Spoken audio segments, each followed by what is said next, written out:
నా పేరు Lakshmi. Vizag local AP 4 sides bulletin కు స్వాగతం. వార్తల్లో ముందుగా ముఖ్యాంశాలు.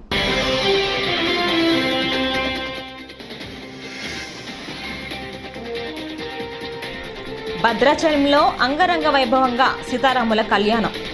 పట్టు వస్త్రాలు సమర్పించిన సిఎస్.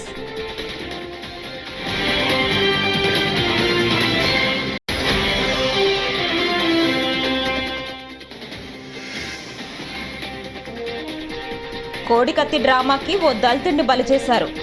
ఇప్పుడు మరో బీసీని బలి చేస్తున్నారు. పట్టాభి ఫైర్.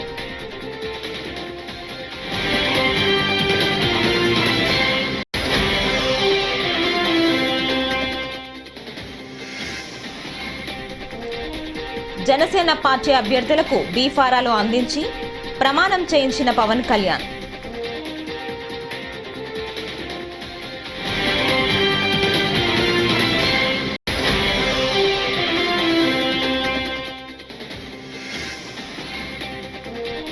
వివేక హత్య కేసు వ్యవహారంలో సునీతారెడ్డికి అవినాష్ రెడ్డికి మధ్య మాటల యుద్ధం.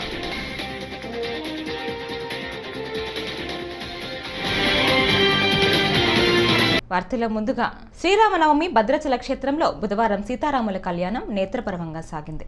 కళ్యాణం సందర్భంగా సీతారామచంద్రస్వామి వార్లకు ప్రభుత్వం తరపున రాష్ట్ర ప్రభుత్వ ప్రధాన కార్యదర్శి శాంతికుమారి పట్టు వస్త్రాలు, ముత్యాల తలంబ్రాలు సమర్పించారు. తిరుకల్యాణ బ్రహ్మోత్సవాల సందర్భంగా బుధవారం తెల్లవారుజామునే ఆలయ ద్వారాలను తెరిచి అర్చకులు రామయ్యకు సుప్రభాత సేవ జరిపారు. అనంతరం తిరువారాధన, అరగింపు, మంగళ శాసనం, అభిషేకం, ఆ తర్వాత ధ్రువమూర్తులకు కళ్యాణం నిర్వహించారు.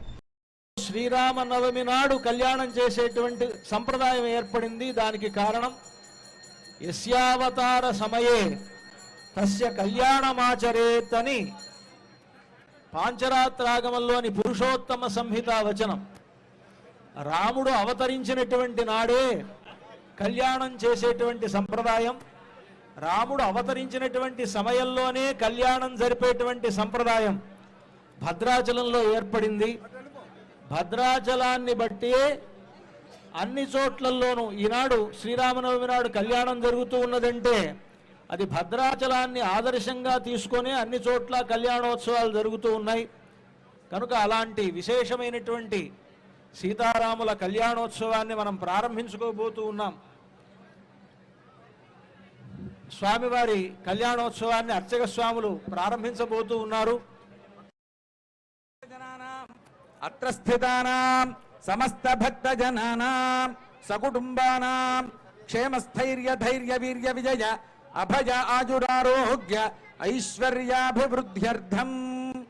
అంతా ఒక మారు చెప్పండి. మమ మమ సకుటుంబస్య క్షేమ దాతారం సర్వసంపదా లోకాభిరామం. అందరి వైపు చూస్తూ అందరినీ అలాగా కటాక్షిస్తూ ప్రదక్షిణంగా వచ్చి రాముల వారు ఎదురుగా వేయించేస్తారు. దీనికే శ్రీయోద్వాహం అని పేరు. ఆ కార్యక్రమాన్ని మనకు అర్చక స్వాములు నిర్వహించబోతారు.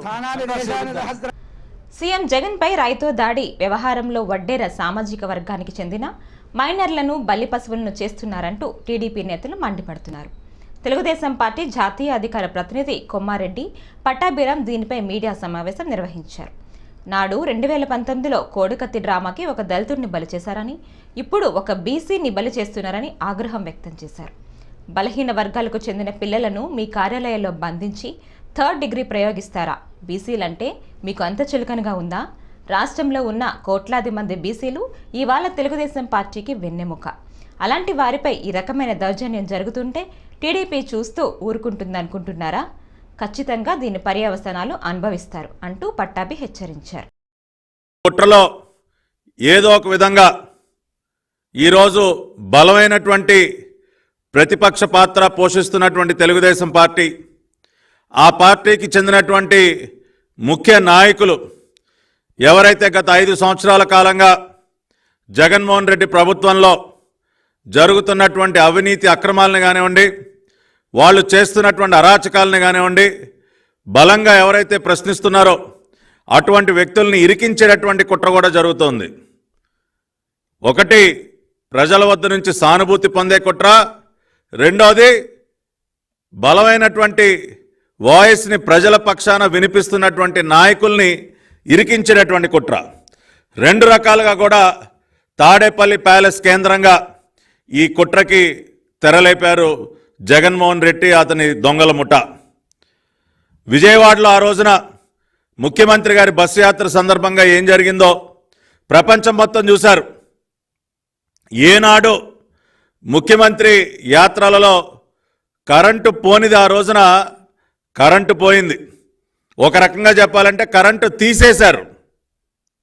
కరెంటు తీసేసి కుట్రపూరితంగా చీకట్లో ముఖ్యమంత్రిని బస్సు పైన నుంచోబెట్టి ఒక గులకరాయి దాడి డ్రామాకి ఏ విధంగా తెరలేపారో ప్రపంచం మొత్తం చూసి ఆశ్చర్యపోవటమే కాకుండా ఒక రకంగా నవ్వుకున్నారు. ఇంకెన్ని రోజులయ్యా ఈ డ్రామాలని చెప్పి. 2019 ఎన్నికలకు ముందు విశాఖపట్నం ఎయిర్పోర్ట్ కేంద్రంగా మీరు ఆడినటువంటి కోడికత్తి డ్రామా ఏంటో, దానిలో అకారణంగా మరి ఒక దళిత బిడ్డని బలిపశువుని చేసి, కోడికత్తి సీను పరిస్థితి అంటే వాళ్ళు మనందరికీ తెలుసు. 5 సంవత్సరాలు రాజమండ్రి కేంద్ర కారాగారంలో ఏ రకంగా మగ్గాడో, మొన్న మధ్యనే అతి కష్టం మీద అతన్ని బెయిల్ ద్వారా బయటకు వచ్చినటువంటి పరిస్థితి. ఇదే సీను నేను రాజమండ్రి సెంట్రల్ జైల్లో ఉన్నప్పుడు నాతో కలిసి మాట్లాడటం జరిగింది. అన్న, ఈ రకంగా నన్ను బలిపశువుని చేస్తా ఉన్నారు, ఒక దళిత బిడ్డ అకారణంగా ఇరికించి కోడికత్తి డ్రామాలో అతన్ని బలిపశువుని చేసి, కనీసం జగన్మోహన్ రెడ్డి ముఖ్యమంత్రి అయిన తర్వాత కోర్టుకు కూడా హాజరు కాకుండా ఆ కేసులో 5 సంవత్సరాల పాటు కోర్టు నుంచి తప్పించుకొని తిరిగి ఒక దళిత బిడ్డని బలిపశువుని చేశాడు. ఇవాళ అదేవిధంగా ఈ గులకరాయి డ్రామాలో కూడా ఏపీలో ఏప్రిల్ 18న ఎన్నికల నోటిఫికేషన్ వెలువడనుంది. రేపటి నుంచి నామినేషన్ల పర్వం షురూ కానుంది. ఈ నేపథ్యంలో జనసేనాని పవన్ కళ్యాణ్ ఇవాళ శ్రీరామనవమి నాడు తమ పార్టీ అభ్యర్థులకు బీఫారాలు అందించారు. టీడీపీ, బీజేపీ పార్టీలతో పొత్తు కారణంగా జనసేన పార్టీలో ఈసారి 21 అసెంబ్లీ స్థానాలు, 2 లోక్సభ స్థానాల్లో మాత్రమే పోటీ చేస్తున్న సంగతి తెలిసిందే. ఇవాళ పాలకొండ అసెంబ్లీ నియోజకవర్గ అభ్యర్థికి మినహా మిగతా 20 అసెంబ్లీ అభ్యర్థులు, 2 పార్లమెంటు నియోజకవర్గ అభ్యర్థులకు పవన్ కళ్యాణ్ బీఫారాలు అందజేసి శుభాకాంక్షలు తెలిపారు. పాలకొండ అభ్యర్థి నిమ్మక జయకృష్ణ రావటం ఆలస్యం కావటంతో ఆయనకు తర్వాత బీఫాం అందజేయనున్నారు. లోకం మాధవి గారు.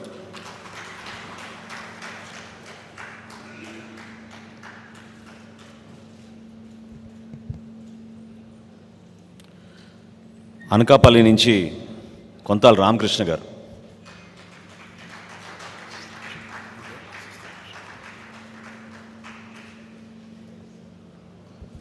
పెందుత్తు నియోజకవర్గం నుంచి పంచకల రమేష్ బాబు గారు.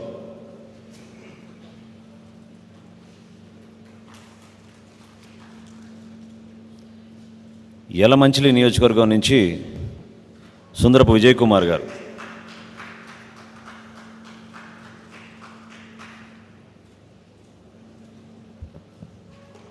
విశాఖపట్నం సౌత్ నుంచి శ్రీనివాసరావు చెన్నబోయిన గారు.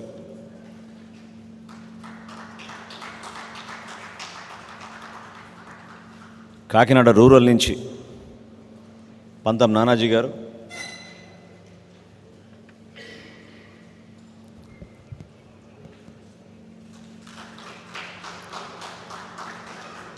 రాజానగరం నియోజకవర్గం నుంచి బత్తుల బలరామకృష్ణ గారు.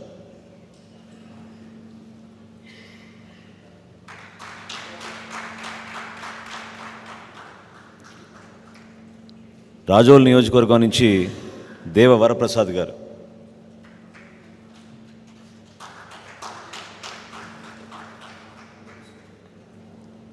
గన్నవరం నియోజకవర్గం నుంచి గిడ్డి సత్యనారాయణ గారు.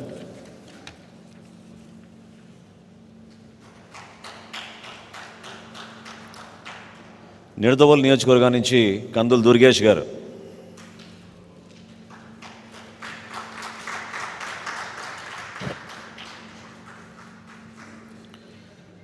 తాడేపల్లిగూడెం నుంచి బోలిశెట్టి శ్రీనివాస్ గారు.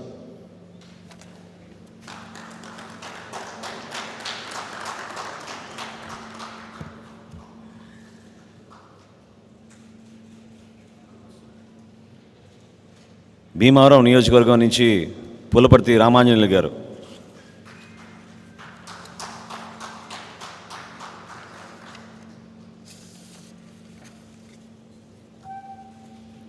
నర్సాపురం నియోజకవర్గం నుంచి బొమ్మిడి నాయకర్ గారు. News 4 repeat. మీ ఫోన్ తీసుకెళ్లి సిబిఐకి ఇవ్వండి, కడిగిన ముత్యంలా బయటకు వస్తారు కదా అని మాజీ మంత్రి వివేకానందరెడ్డి హత్య కేసు నిందితుడు కడప ఎంపీ అవినాష్ రెడ్డిని వైఎస్ సునీత ప్రశ్నించారు. మంగళవారం సాయంత్రం ఆమె కడపలో మీడియా సమావేశం మాట్లాడారు. జగన్కు అవినాష్కి ఏమని చెప్పాడు? గుండెపోటుతో వివేకానందరెడ్డి చనిపోయారని చెబితే అక్కడ దృశ్యం చూడగానే జగన్కు అసలు అక్కడ ఏం జరిగిందో తెలిసి ఉండాలి. ఒకవేళ హత్య అని చెబితే వెంటనే ఆయన డీజీపీని ఎందుకు అప్రమత్తం చేయలేదు అని సునీత ప్రశ్నించారు. Go through the fire. ఆయన ట్రయల్ ఫేస్ చేశాక జడ్జ్ కన్విన్స్ అయితే ఇది ఆయన అప్రూవర్గా ఉంటాడు, లేకపోతే ఆయన కూడా మిగిలిన అక్యూస్ లాగా జైలుకి వెళ్తాడు. సో ఒకరు అప్రూవర్ అయినంత మాత్రాన ఆయన తప్పించుకుంటాడు అన్నదానికి ఏమీ లేదు. ఓకే, అప్పుడు నేను ఎందుకు దీన్ని కంటెస్ట్ చేయలేదు? ఫస్ట్ ఆఫ్ ఆల్ నాకు అప్పట్లో కోర్ట్స్ సంగతి తెలియని కూడా తెలియదు. అప్పుడప్పుడే కోర్ట్స్ ప్రాసెస్ మొదలు పెడుతున్నది. ఇదంతా నాకు ఒక లెర్నింగ్ ప్రాసెస్. నేనేమి లాయర్ని కాదు, పోలీస్ని కాదు, ఇన్వెస్టిగేషన్స్కి నాకు సంబంధము లేదు. సో అప్పుడప్పుడే కోర్ట్స్ గురించి నేర్చుకుంటూ ఉన్నాను. నాకు విక్టమ్ అనే ఒకటి స్టేటస్ ఉంటుంది, విక్టమ్ రైట్స్ ఉంటుంది, victim can go to the కోర్ట్లో పోయి ఇన్వాల్వ్ అవ్వచ్చు ఆర్గ్యుమెంట్స్లో అన్నది కాన్సెప్టే నాకు తెలియదు. ఎనీవేస్ అప్రూవర్ అన్నది it's between the court and the కోర్ట్కి పోలీసులకి సంబంధించిన విషయం. అప్రూవర్ అన్నంత మాత్రాన తప్పించుకునే ప్రసక్తే లేదు. ఓకే, నెక్స్ట్ పాయింట్ ఆయన రేస్ చేసింది రంగన్న స్టేట్మెంట్ తర్వాత డిలే అయ్యింది, దస్తగిరి స్టేట్మెంట్ తర్వాత డిలే అయింది. నేను కూడా అడుగుతున్నాను, ఎందుకమ్మా ఇంత డిలే చేస్తున్నారు? ఇదే కాదు, 5 సంవత్సరాలుగా డిలే అవుతుంది. ఇన్వెస్టిగేషన్ ఏజెన్సీస్ మీద ప్రెషర్ పెట్టి ఇట్లా డిలే చేసుకుంటూనే పోతున్నారు. దయచేసి ఇన్వెస్టిగేషన్ ఏజెన్సీస్ మీద ప్రెషర్ పెట్టద్దండి, వాళ్ళ పని వాళ్ళని చేయనియండి. ఇన్వెస్టిగేషన్ అయిపోవాలి, ట్రయల్ అయిపోవాలి, కన్విక్షన్ రావాలి. నేను కూడా చెప్తున్నాను, ఇది ఎందుకు డిలే అయ్యిందంటే ప్రాబబ్లీ వాళ్ళ ఇన్ఫ్లుయెన్స్ వల్లనే అయి ఉండాలి. అందుకే అడుగుతున్నాను, ప్లీజ్ ఇన్ఫ్లుయెన్స్ పెట్టకండి. ఓకే, నెక్స్ట్ పాయింట్ రేస్ చేసింది థింక్ సజ్జల రామకృష్ణారెడ్డి మాట విని నేను అప్పుడు మాట్లాడాను. ఇప్పుడు రాధాకృష్ణ అండ్ చంద్రబాబు నాయుడు వీళ్ళిద్దరు గాజువాక ఎమ్మెల్యేగా విశాఖ ఎంపీగా పోటీ చేయనున్న ప్రజాశాంతి పార్టీ అధ్యక్షుడు కేఏ పాల్ ప్రకటించారు. అలాగే రేపు విశాఖలో నామినేషన్లు వేయనట్లు వెల్లడించారు.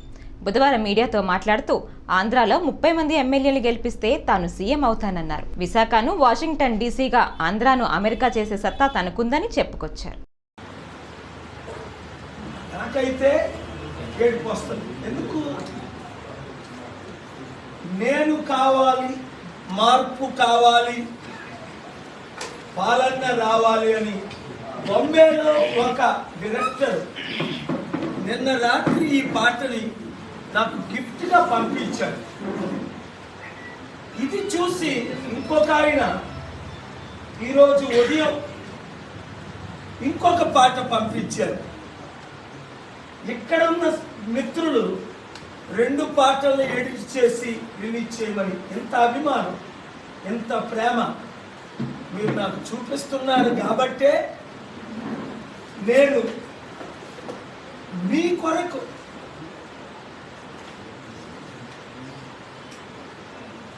ప్రధానమంత్రి మోదీతో ఆయన బానిసలైన చంద్రబాబు, జగన్, పవన్, కేసీఆర్ నాయకులతో ఫైట్ చేస్తున్నారు. ఐఏఎస్ ఐపీఎస్లు పరకాల ప్రభాకర్లు ఏమంటున్నారు? ఈ ఎలక్షన్ తర్వాత మరలా ఎలక్షన్లో ఉండకపోవచ్చు. మణిపూర్ లాంటి ఘటనలు వీధి వీధికి, ఇంటింటికి, అంటే 24 లక్షల మంది ప్రాణాలు పోయాయి. ఎంతమంది బతుకున్నారో తెలియదు మణిపూర్లో.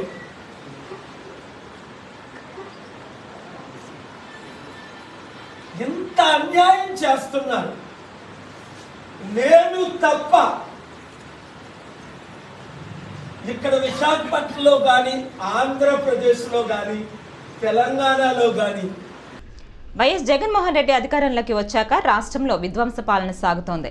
టీడీపీ ప్రభుత్వంలో నవ్యాంధ్ర ప్రపంచంలోకి ఎక్కితే నేడు ఆ పేరు లేకుండా పోయింది. ప్రజలు అన్ని గమనిస్తున్నారు. జగన్ ఇక నీ మాటలు సాగవు అని cine hero Hindupur MLA Nandamuri Balakrishna వ్యాఖ్యానించారు.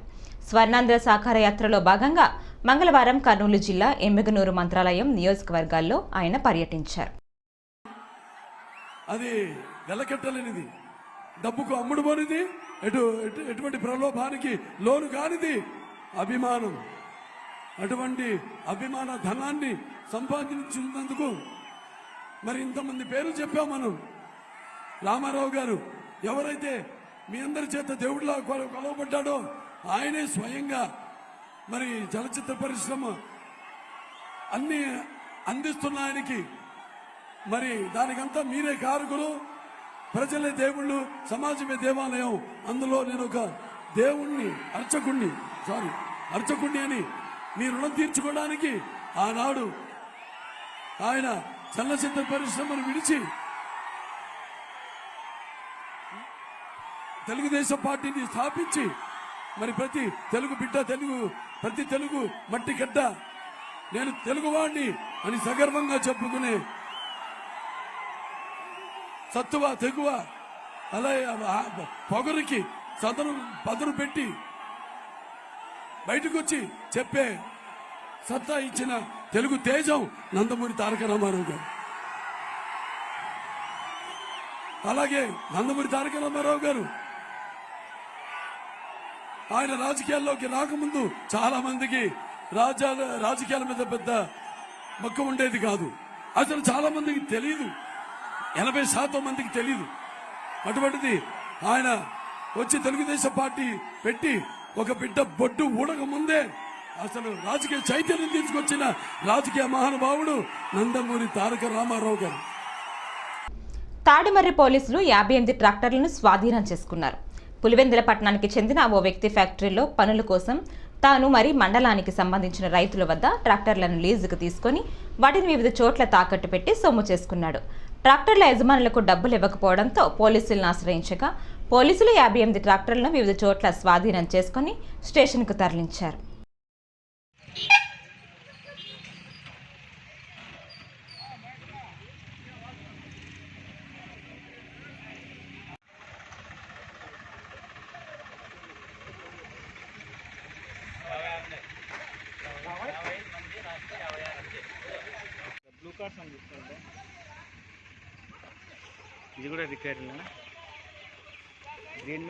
అనంతపురం జిల్లా రాష్ట్ర సరిహద్దు చెక్ పోస్టులో పోలీసులు విస్తృత తనిఖీలు చేస్తున్నారు.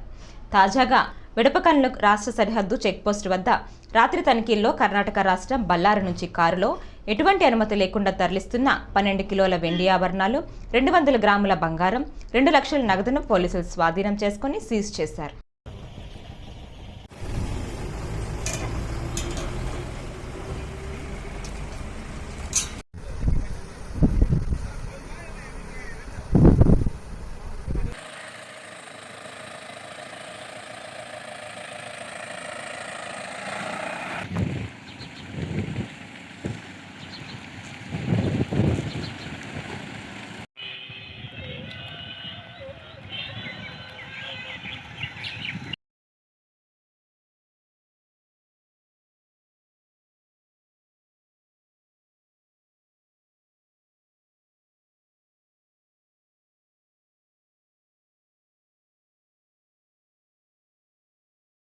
స్వస్థ స్త్రీ చంద్రమాన శ్రీ క్రోధినామ సంవత్సరం చైత్రశుద్ధ ఏకాదశి బుధవారం శ్రీ శ్రీ రామచంద్రమూర్తి దేవస్థానంలో శ్రీ శ్రీ రామచంద్రమూర్తి దివ్య కళ్యాణం నిర్వహించడం జరిగిందని దేవాదాయ ధర్మాయ శాఖ ఏసీ పులి నారాయణమూర్తి, పండితులు శ్రీనివాస్ ఆచార్యులు పేర్కొన్నారు.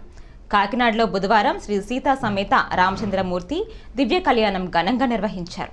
ఈ సందర్భంగా ఆయన మాట్లాడారు. దేవాదాయ శాఖ జిల్లా అధికారిగా నేను కాకినాడలో విధులు నిర్వహించడం జరుగుతుంది.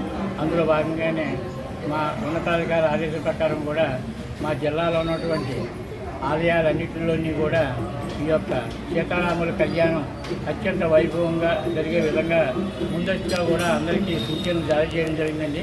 భక్తులకు ఎటువంటి సౌకర్యం కలగకుండా అన్ని సౌకర్యాలు కూడా కలగజేయవలసిందిగా కోరుకుంటూ, అలాగే ముందుగా వేసవకాలం కాబట్టి ముందుగా మంచినీరు భక్తులందరికీ కూడా, అలాగే ప్రసాదాలు, ఎటువంటి శానిటేషన్ ఇవన్నీ కూడా మన ప్రతి ఆలయంలోని కూడా ఉండేట్టుగా ముందస్తుగా కూడా మీ అందరికీ మన కార్యనిర్వాహకారికి అయితేనండి, అలాగే కౌంటర్ ఫ్యామిలీ మెంబర్లు అయితేనండి, అలాగే అధ్యక్షులు కూడా భక్తులందరికీ కూడా అన్ని సదుపాయాలతోటి సర్వదర్శనం కూడా ఏర్పాటు చేసి, అలాగే ప్రత్యేక దర్శనాలు సర్వదర్శనాలు కూడా ఏర్పాటు చేసి భక్తులందరూ కూడా వారిని కోరికలు తీర్చే విధంగా కూడా ఈరోజు అందరినీ కూడా నేను జిల్లా దేవాదాయ శాఖ తరఫున అందరినీ కూడా అభినందనలు చేసుకుంటున్నాను. వారి కోరికలు కూడా తీర్చే విధంగా కూడా భగవంతుడి ఆశీస్సులు ఎదగాల వారందరికీ భక్తులందరికీ కూడా ఉండాలని చెప్పేసి కోరుకుంటున్నాను.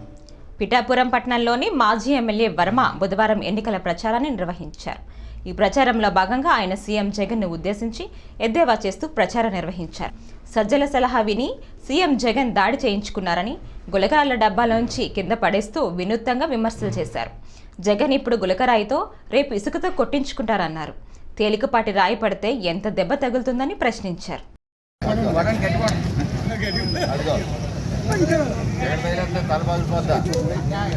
జగన్మోహన్ రెడ్డి నాటకాలేంటి నాకు అర్థమవుతుంది. ఈ రాయికి తైలంతా ఇదిగో ఏది రక్తం అది దాంట్లో వచ్చేసిందా రాయి, ఇదిగో ఎక్కడ వచ్చేస్తుంది బ్లడ్. జగన్మోహన్ రెడ్డి గులకరాళ్ళతోటి రాజకీయం చేయొద్దు. జగన్మోహన్ రెడ్డి గులకరాళ్ళు ఇదిగో అలా. ఈ గులకరాయి ఎంత ఉందండి? యాడికి ఎంత ఉంది? దీనికి బ్రెయిన్ పోయిందా? ఈ దాడి చేయించుకునేటప్పుడు సరిగ్గా చేయించుకోవాలి. ఆడు భయంతో కొట్టాడు. సరిగ్గా కొట్టి వాళ్ళు అయితే గట్టిగా కొడతారు. నేను ఏమంటున్నానంటే కోడికత్తి డ్రామా అయిపోయింది. ఇప్పుడు గులకరాయి దాడి, ఇప్పుడు పోలీసు వాళ్ళు పట్టుకోలేకపోయారు, ఇంటెలిజెన్స్ వాళ్ళు పట్టుకోలేకపోయారు, వీళ్ళ మీద చర్యలు లేవు. ప్రజలందరూ నవ్వుకుంటున్నారు. సిబిఐకి రాయండి, లేకపోతే ఇంటర్పోల్కి రాయండి.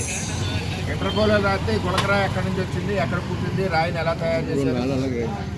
ఆయన సజ్జల రామకృష్ణారెడ్డి గారు అల్లు ఇలా ఇదిగో చూడండి, ఇంటికి బట్ట నాలుగు పడుతున్నాం కదా, ఎక్కడ వచ్చింది అదిగో. ఇదిగో సజ్జల రామకృష్ణారెడ్డి గారు డైరెక్షను, ప్రొడ్యూసర్ జగన్మోహన్ రెడ్డి గారు, పెట్టుబడి 5 రూపాయలు. 5 రూపాయలు కూడా ఉండదు గులకరాలు, రూపాయి చేత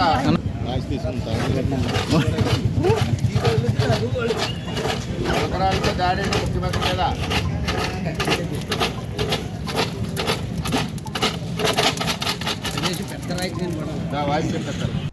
మే 13న జరగనున్న సార్వత్రిక ఎన్నికల్లో బీజేపీ దానికి మద్దతు పలుకుతున్న పొత్తు పార్టీలను ఓడించాలని, ఇండియా వేదిక పార్టీలను గెలిపించాలని సిపిఎం జిల్లా కమిటీ సభ్యులు కె శ్రీనివాస్ పిలుపునిచ్చారు. బుధవారం పెదపాడు నర్ర ఆంజనేయులు భవనంలో సిపిఎం కార్యకర్తల సమావేశం నిర్వహించారు. ఈ సమావేశంలో ఆయన మాట్లాడుతూ బీజేపీ ప్రభుత్వం గత 10 సంవత్సరాలుగా ఇచ్చిన హామీలను అమలు చేయలేదన్నారు. అండ్ ఈరోజు ఇండియా వేదిక పేరుతోటి ఈ రాష్ట్రంలో కాంగ్రెస్, సిపిఎం, సిపిఐ కలిసి పోటీ చేస్తూ ఉన్నాయి. కాబట్టి ఇండియా వేదిక పార్టీలని గెలిపించాలని చెప్పేసి ప్రజానీకాన్ని విజ్ఞప్తి చేయడం కోసం ఇవాళ విస్తృతంగా ఆ ప్రచార కార్యక్రమాన్ని నిర్వహించబోతా ఉన్నాం. ప్రధానంగా ఈరోజు కేంద్రంలో అధికారంలో ఉన్న మోడీ ప్రభుత్వాన్ని గద్దెదించే దానికోసం సమాయత్తం కావాల్సిన అవసరం ఉంది. ఎందుకంటే కేంద్ర మోడీ ప్రభుత్వం తీసుకున్న విధానాల ఫలితంగా రైతులు, ప్రజలు తీవ్ర ఇబ్బందులు పడుతున్న పరిస్థితి ఉంది. కాబట్టి ఈ నేపథ్యంలో మతోన్మాద బీజేపీని ఓడించాలి, దానికి పొత్తులుగా ఉన్న పార్టీలు కూడా ఓడించాలని చెప్పేసి కూడా సిపిఎం పార్టీ పిలుపునిచ్చింది. అంటే ప్రధానంగా ఈ రాష్ట్రంలో తెలుగుదేశం, జనసేన, బీజేపీ కలిసి ఒక కూటమిగా పోటీ చేస్తూ ఉన్నాయి. మరోవైపు వైసీపీ పార్టీ కూడా నిరంకుశ నియంతృత్వ వైసీపీ మన రాష్ట్రంలో పరిపాలన కొనసాగిస్తూ మరోవైపు వైసీపీ పోటీలో ఉన్నది. అయితే ఈ రెండింటిని కూడా ఓడించాలని చెప్పేసి కూడా, ఎందుకంటే ప్రత్యక్షంగా బీజేపీ తోటి తెలుగుదేశం, జనసేన అండగా ఉన్నాయి, పరోక్షంగా వైసీపీ బీజేపీతో పొత్తులో ఉంది. కాబట్టి ఇది చాలా దారుణమైన పరిస్థితి. కాబట్టి ఈ పార్టీని ఓడించాలి, ఇండియా వేదిక పార్టీని గెలిపించాలి అని చెప్పేసి విజ్ఞప్తి చేస్తా ఉన్నాం. ప్రధానంగా రైతాంగం యొక్క సమస్య పరిష్కారం కావడం లేదు, కార్మికుల యొక్క సమస్య పరిష్కారం కావడం.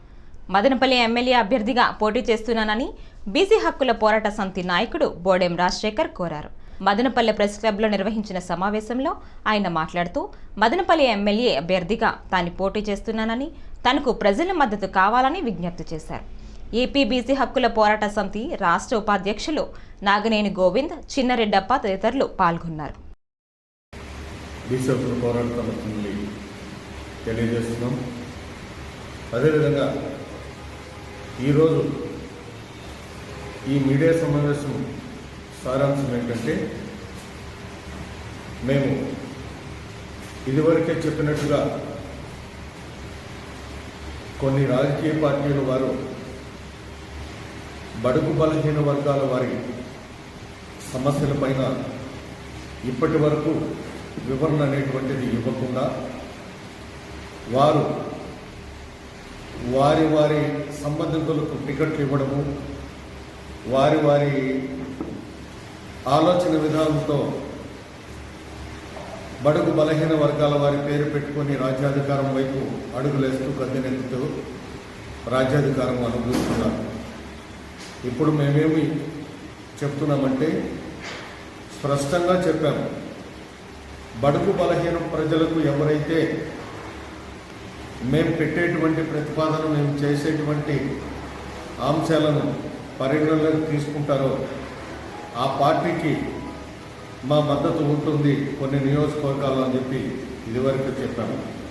కాబట్టి ఇప్పుడు కూడా మేము పెట్టేటువంటి ప్రతిపాదనలు ఏవైతే ఉన్నాయో ఆ ప్రతిపాదనలకు ఏ పార్టీ వారు అంగీకరిస్తారో వారికి కొన్ని నియోజకవర్గాలు పార్లమెంట్లో మేము మద్దతు ఇవ్వడానికి ఆలోచన చేస్తూ శుక్రవారం రోజు ప్రజా ఆత్మీయ సమావేశం అనేటువంటిది జరుపుతున్నాం. ఈ ప్రజా ఆత్మీయ సమావేశం విశాఖ జిల్లా భీమినిపట్నం తెదేపా అభ్యర్థి గంటా శ్రీనివాసరావు కార్యాలయంలో మహిళలతో గంటా సత్యమణి శారద ఆత్మీయ సమావేశం నిర్వహించారు. తన భర్త గంటా శ్రీనివాసరావుని గెలిపించాలని అభ్యర్థించారు. నియోజకవర్గం నుంచి భారీగా మహిళలు తరలివచ్చారు. ఇంతవరకు ఓటమి ఎరగని గంటాకు మీరంతా మళ్లీ ఆశీస్సులు అందజేయాలని, కూటికి అధికారంలోకి రావటం ఖాయమని, కూటమి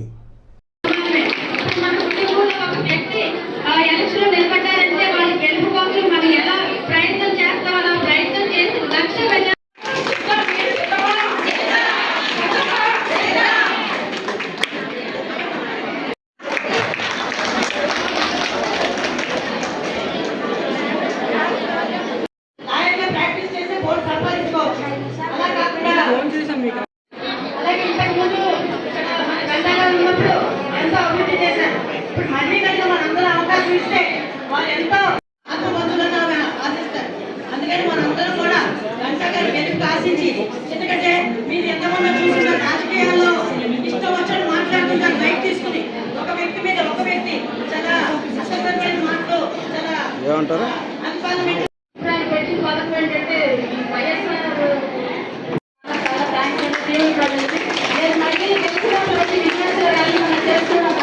చెప్పి నాకు తెలియదు. 29 సంవత్సరాల్లో నేను 26 ఏళ్ళు అయింది. నేను ఎప్పుడు ఇలా బయటకు వచ్చి మీటింగ్ చెప్పింది లేదు. ఇది ఫస్ట్ టైము. ఎప్పుడైతే భీమిని అనౌన్స్ చేశారో ఆ రోజు నేను అన్నాను అనమాట, లేదు లీలా మనం ఒకసారి భీమిని లేడీస్కి అందరిని పిలిచి ఇక్కడ మీటింగ్ పెట్టుకున్నామని. సో లీలా ఇలా అరేంజ్ చేశారు. నాకు అసలు మిమ్మల్ని చూస్తే నాకు ఫస్ట్ ఏం మాట్లాడాలో తెలియట్లేదు. ఎందుకంటే ఇంత అభిమానం మనుషుల్లో అంటే చెప్పుకోవడం, నేను వీడియోలు చూడడం ఇవే చూశాను, కానీ నిజంగా అయితే లైవ్ నేను ఈరోజే చూస్తున్నాను. నేను ఎప్పుడు బయట వచ్చి చూడలేదు, నాకు తెలియదు కూడా. ఈరోజు అసలు నాకు ఏం మాట్లాడాలో కూడా తెలియట్లేదు. మేము ఎక్కడో ఒంగోలు నుంచి వచ్చి ఇక్కడ స్థిరపడ్డాము. అయినా ఇంత మంచితనం ఆయన సంపాదించుకున్నారంటే హ్యాట్స్ ఆఫ్ అండి. మీ అందరికీ ఈ వార్తలు ఇంతటితో సమాప్తం. నమస్కారం.